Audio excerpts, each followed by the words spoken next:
দুদিনের ভারত সফরে পুতিন দিল্লিতে বৈঠক মোদি পুতিনের। বৈঠকের পর যৌথ বিবৃতি দুই রাষ্ট্রনেতার নিরপেক্ষ নই, আমরা শান্তির পক্ষে। পাশে বসিয়ে পুতিনকে বার্তা প্রধানমন্ত্রী ঠিক কি বলেছেন আপনাদের শোনাব। पिछले दिनों विश्व समुदाय के सभी नेताओं से जब भी मेरी बात हुई और उन्होंने जब विस्तार से मेरे चर्चा के, मैंने हमेशा कहा है कि भारत न्यूट्रल नहीं है, भारत का पक्ष है और वो पक्ष शांति का है। हम शांति के हर प्रयासों का समर्थन करते हैं और हम शांति के हर प्रयासों के साथ कंधे से कंधा मिला करके खड़े हैं। विश्व को দিল্লিতে বৈঠকে মোদি পুতিনের এবং এই বৈঠকের দিকে গোটা বিশ্ব আজ তাকিয়েছিল এমনটাই বলা যেতে পারে। এবং বৈঠকের পর যৌথ বিবৃতি দুই রাষ্ট্রনেতার। পুতিনকে পাশে বসিয়ে প্রধানমন্ত্রী নরেন্দ্র মোদি তার বার্তা, নিরপেক্ষ নয়, আমরা শান্তির পক্ষে। দুদিনের ভারত সফরে এসেছেন ভ্লাদিমির পুতিন। দিল্লিতে আজ বৈঠকে মোদি পুতিন এবং বৈঠকের পরে যৌথ বিবৃতি দুই রাষ্ট্রনেতার। আমরা নিরপেক্ষ নয়, শান্তির পক্ষে। পুতিনকে পাশে বসিয়ে শান্তির বার্তা প্রধানমন্ত্রী নরেন্দ্র মোদি। বৈঠকের পরে যৌথ বিবৃতি দুই রাষ্ট্রনেতা, নিরপেক্ষ নয়, আমরা শান্তির পক্ষে। পুতিনকে পাশে বসিয়ে বার্তা প্রধানমন্ত্রী নরেন্দ্র মোদির।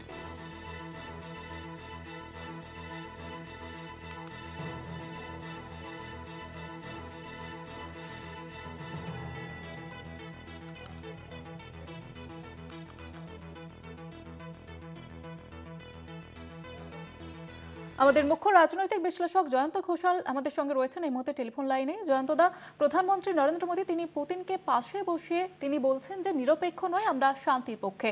তার এই বক্তব্য কতটা তাৎপর্যপূর্ণ?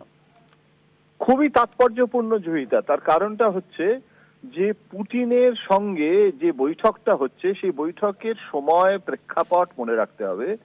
এমন একটা সময়ে পুতিনের সঙ্গে নরেন্দ্র মোদির বৈঠক হচ্ছে যখন রাশিয়ার সঙ্গে ইউক্রেনের একদম যুদ্ধ চলছে এবং যুদ্ধের থামার কোনো লক্ষণ নেই। এবং মার্কিন প্রেসিডেন্ট ডোনাল্ড ট্রাম্প তিনি সচেষ্ট হয়েছিলেন এবং তিনি বলছিলেন যে এই যুদ্ধ তিনি থামাবেন, তার জন্য সকলের সাথে কথা বলেছেন, কিন্তু যুদ্ধ তো থামেনি। ভারত কিন্তু একটা গুরুত্বপূর্ণ ভূমিকা পালন করতে পারে, তার কারণ ভারতের সঙ্গে রাশিয়ার সম্পর্ক কিন্তু ভালো এবং ভারত সেই সম্পর্কটাকে বিনষ্ট করতে চায় না। ট্রাম্প এবং পুতিনের মধ্যে যখন এমন একটা বিরোধ বাঁধলো, পুতিন শুনলো না ট্রাম্পের কথা এবং ট্রাম্প ভারতের সাথে বাণিজ্য চুক্তি করতেও ভারতকে ফ্যাসাদে ফেলে দিয়েছে। এতটাই ফ্যাসাদে ফেলেছে যে রাশিয়ার কাছ থেকে তেল নেওয়া বন্ধ না করলে ভারত বাণিজ্য চুক্তি করতে পারবে না আমেরিকার সাথে, এইরকম একটা শর্ত আরোপ করেছে আমেরিকা।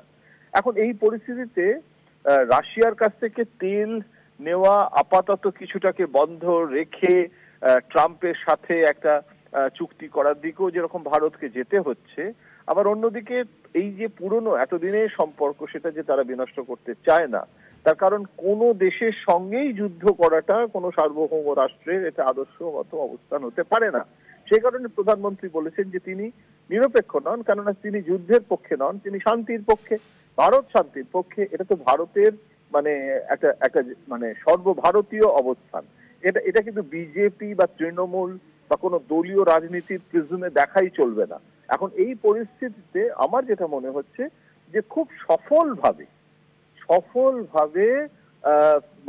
নরেন্দ্র মোদি এই সময় পুতিনের দিক থেকে যদি জরুরিত্ব অনুভব না করতো তাহলে পুতিন আসতেন না যুদ্ধ চলার সময়। এবং যেভাবে নরেন্দ্র মোদি এয়ারপোর্টে গেলেন, যেভাবে গাড়িতে সেলফি তুললেন, ভগবত গীতা দিয়ে তাকে উপহার দেয়া হলো, সেটাও তাৎপর্যপূর্ণ। যে ভগবত গীতা রাশিয়া ব্যান্ড হয়ে গেছিল যুদ্ধের কথা লেখা হয়েছে বলে, সেই ভগবত গীতাকে তিনি বোঝালেন যে এটা যুদ্ধ নয়, শান্তির জন্য। সব মিলিয়ে কিন্তু, এবং রাশিয়ার কাছ থেকে আরো বড় রকমের চুক্তি, সেখানে আর্থিক চুক্তি আছে, প্রতিরক্ষা জনিত চুক্তি আছে, জাতীয় নিরাপত্তার ইস্যু আছে। সুতরাং সব মিলিয়ে আমি মনে করি যে এই বৈঠক অত্যন্ত তাৎপর্যপূর্ণ। এখন এটার একটা অফিসিয়াল ব্রিফিং এবং অফিসিয়াল রেজলিউশন আসবে এবং তার ভিত্তিতে রোড ম্যাপ যেটা ভারতের, সেটা আরো সুস্পষ্ট হয়ে উঠবে। আমাদের সেদিকেও নজর রাখতে হবে, কনসিকোয়েন্সেস অফ দ্য মিটিং কি হয়। আপাতত এটা বলতে পারি, এক কথায় বলতে পারি যে এই হালের ভারতীয় কূটনীতিতে এটা অত্যন্ত গুরুত্বপূর্ণ একটা সফর, যেটা আমি মনে করি যে এটা ইতিবাচক। জয়িতা, ধন্যবাদ জানাবো জয়ন্তদা। আমাদের সঙ্গে ছিলেন আমাদের মুখ্য রাজনৈতিক বিশ্লেষক জয়ন্ত ঘোষাল।